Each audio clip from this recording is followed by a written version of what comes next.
जय सिया राम दोस्तों। तो आज हम बात करने वाले हैं एक ऐसी देवी के बारे में कि जब इनकी पूजा आराधना जब कोई व्यक्ति करता है तो उसकी कैसी भी दशा बुरी चल रही हो वो अच्छी दशा में परिवर्तित हो जाती है। तभी इनका नाम है दशा माता। तो जी हाँ दोस्तों, आज हम बात करने वाले हैं दशा माता के बारे में। तो हिंदू धर्म में माता पार्वती के अनेक रूप बताए गए हैं, दशा माता भी इनमें से एक रूप है। कितने भी आपके बुरे दिन चल रहे हो, कितना भी दुर्भाग्य आपका पीछा ना छोड़ रहा हो, कोई काम आपका ना बन रहा हो, बस यदि आपने एक बार दशा माता की जो है पूजा आराधना कर ली, एक बार आप इनकी शरण में आ गए तो ये समझ लीजिए कि आपकी सारे दुर्भाग्य जो है वो सौभाग्य में बदल जाएंगे। जो भी बुरी दशाएं हैं वो सारी अच्छी दशाओं में परिवर्तित हो जाती हैं। तो आइए आज हम जानेंगे इस वीडियो में कि दशा माता का जो व्रत है वो हमको किस दिन करना चाहिए, आखिर इनका जो दिन है वो कब आता है, इनके जो पूजा विधि है वो किस प्रकार करनी है और इनके जो व्रत रखने से जो फल हमको प्राप्त होते हैं वो क्या फल प्राप्त होते हैं और क्या महत्वता है। तो चलिए टॉपिक को स्टार्ट करते हैं। हिंदू कैलेंडर के अनुसार चैत्र मास के कृष्ण पक्ष की दशमी तिथि को यह व्रत किया जाता है। तो मान्यताओं के अनुसार इस व्रत को करने से घर की दशा में सुधार होता है।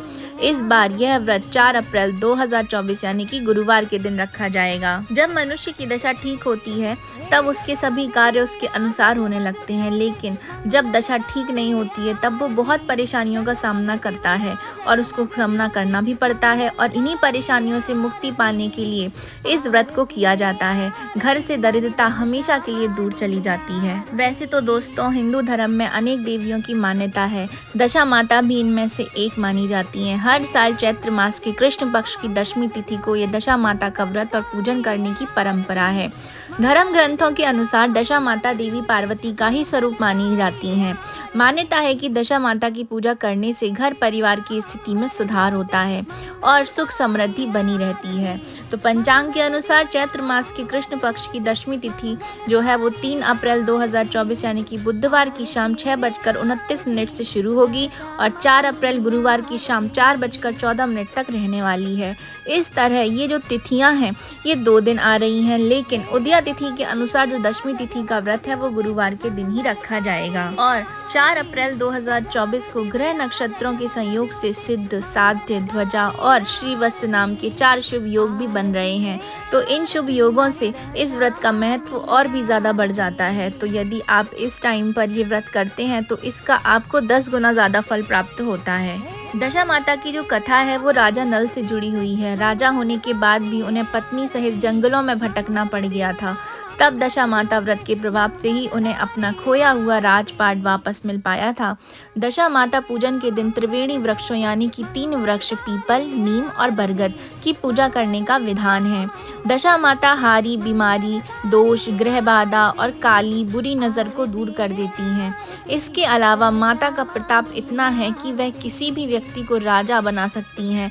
आर्थिक संकट के कारण जीवन में अगर कष्ट आ रहे हैं तो उसे भी माता तार देती हैं। आइए अब हम ये बात जानते हैं कि दशा माता का जो व्रत है वो हमको कैसे करना चाहिए।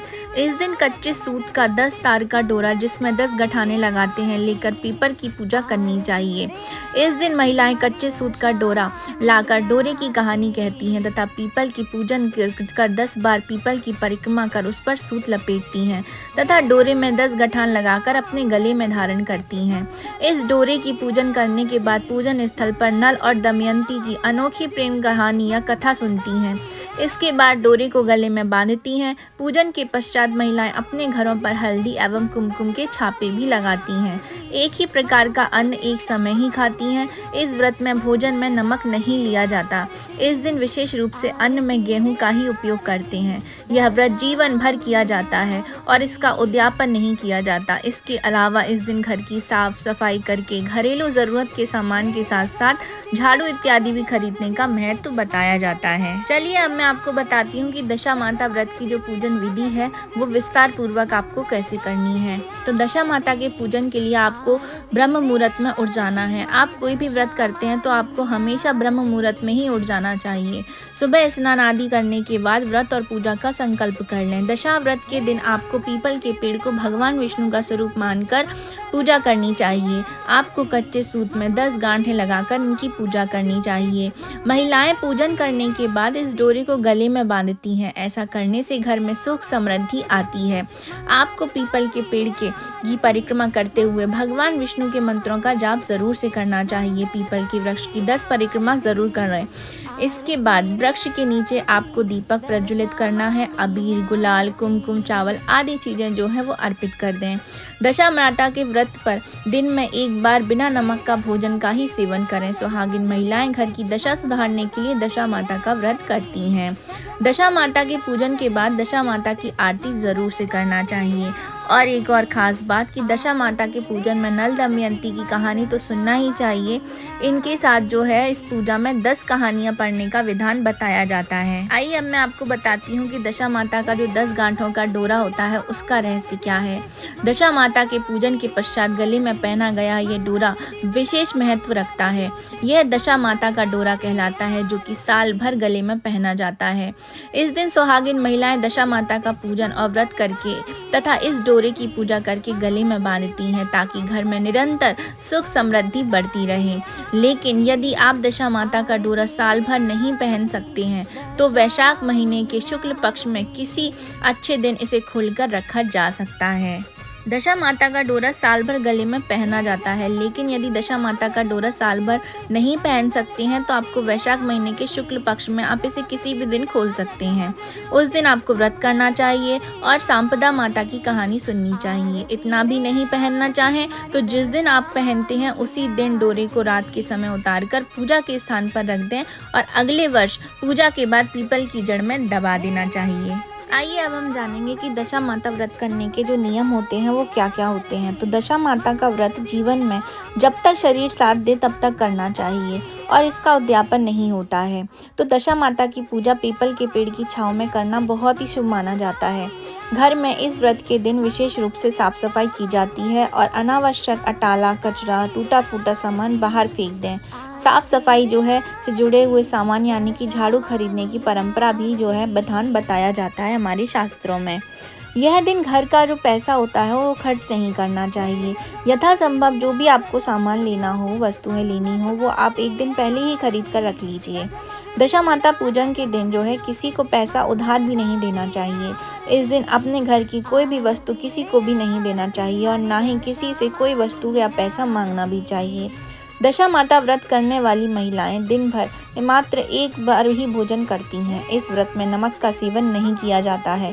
मान्यता है कि दशा माता व्रत को विधि विधान सच्चे मन भक्ति भाव से करने पर 1 साल के भीतर जीवन से जुड़े हुए दुख और समस्याएं दूर हो जाती हैं। इस दिन जो है अलोन व्रत रखना चाहिए। तो अलोन व्रत का क्या मतलब होता है, चलिए जान लेते हैं। तो दशा माता की पूजा में अलोन व्रत करने की परंपरा है। दशा पूजन की सुबह पूजन आदि करने के बाद दिन भर निराहार रहें। ऐसा करना संभव ना हो तो आप फल या दूध ले सकते हैं। शाम को भोजन कर सकते हैं, उसमें किसी भी रूप में आपको नमक का उपयोग नहीं करना है। इसे ही अलोन व्रत कहा जाता है। दशा माता व्रत में पीपल की पूजा आवश्यक रूप से की जाती है। इस दिन पीपल के वृक्ष के नीचे शुद्ध घी का दीपक जलाएं और हल्दी मिश्रित जल चढ़ाएं। इस उपाय से गुरु ग्रह से संबंधित शुभ फल भी आपको मिलने लगते हैं। पीपल की पूजा करने से भगवान विष्णु की पूजा भी स्वतः ही हो जाती है। दशा व्रत के दौरान किसी स्थान पर वृक्षों की त्रिवेणी यानी पीपल, नीम और बरगद एक ही स्थान पर रोपें। इन 3 वृक्षों को त्रिवेणी कहा जाता है। प्रतिदिन इसमें पानी डालें और सेवा करें। जैसे जैसे ये वृक्ष बड़े होते जाएंगे आपकी किस्मत का तारा भी चमकने लगेगा। चलिए अब हम ये जानते हैं कि दशा माता पूजन करने से हमको क्या क्या लाभ प्राप्त होते हैं या इस व्रत की क्या महत्वता होती है। तो दशा माता का पूजन मुख्यतः घर की बिगड़ी दशा सुधारने के लिए किया जाता है।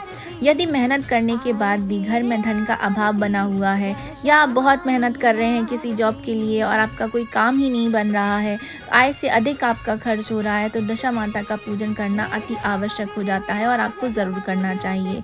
घर में ही रोग हो, कोई ना कोई सदस्य लगातार बीमार रहता हो, तो ऐसी स्थिति में भी दशा माता का पूजन रोग दोष दूर कर देता है और रोगों पर हो रहे खर्चे को बचाता है। कई बार भाग्य की रुकावटें रहती हैं, भाग्य चमक नहीं पाता, घर के युवक युवतियों के विवाह में बाधाएं आ रही होती हैं, दंपतियों को संतान की प्राप्ति नहीं हो पा रही होती है, तो दशा माता का पूजन करने से हर तरीके के संकट और बाधाएं दूर भी हो जाती हैं। तो बड़ी महिमा है दशा माता के व्रत की। तो ये मेरी छोटी सी इन्फॉर्मेशन थी दशा माता व्रत के बारे में कि कैसे दशा माता की पूजन करने से जो है आपकी जो बुरी दशाएं हैं, जो बिगड़ी हुई दशाएं हैं, वो कैसे संवर सकती हैं। तो आप सबको ये इन्फॉर्मेशन कैसी लगी कमेंट बॉक्स में ज़रूर से बताइएगा। तो अभी मैं आपसे लेती हूँ विदा, मिलेंगे हम नेक्स्ट इन्फॉर्मेशन के साथ। तो अभी के लिए जय जय सिया राम।